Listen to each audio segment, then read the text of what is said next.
Nuk e dinim që kishim ende njerëz qytetar, kame, protesta po ndryshon vendin 35 vjet, ham pa porta.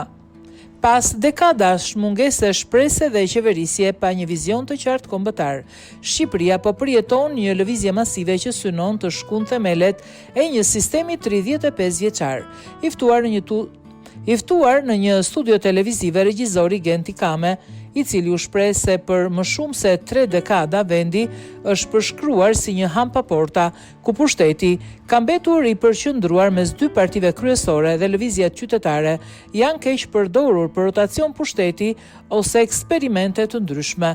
Në fund të fundit ky vend po shkundet. Nuk e kishim këtë besim, kishim filluar të humbisnim shpresën. Nuk e dinim që kishim ende njerëz qytetar në Shqipëri.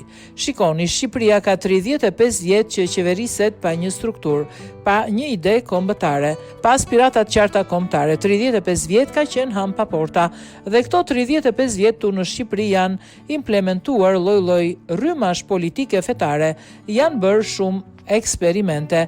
Ka 35 vjet që pushteti është i përqendruar në vetëm 2 parti dhe çdo lëvizje masive popullore që ka qenë, nuk ka qenë për ideale të tilla, unë mendoj, por për ardhje në pushtet të njërës apo tjetrës palë. Dhe këto rryma mbase vazhdojnë ende në protestat e tilla për të përfunduar diçka. Kjo ishte frika e parë, por populli u përgjigj dhe dolëm pjesa më e mirë e popullsisë shqiptare që po e shohim sot. Njerëzit më të qytetëruar, njerëzit më të edukuar, njerëzit më të emancipuar, njerëzit më të lirë nga politika dhe ekonomikisht mbase. Dhe njerëzit e lirë bëjnë një vend të lirë dhe demokratik një ditë. Ky është ai elektorati gri. Mendoj unë që ne prisnim prej vitesh që të fliste më në fund.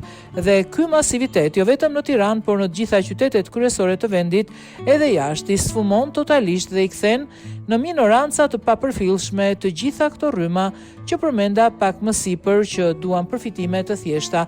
Shqipëria po shkon në drejtimin e duhur dhe unë uroj, shpresoj që kjo masë popullore ta vazhdoj qëndresën e saj deri në largimin totalisht të gjithë kasës së vjetër politike në Shqipëri që ka sunduar këto 35 vjet. Shqipëria ka nevojë të marrë frymë, të japi fund tranzicionit, u shpreh Kame.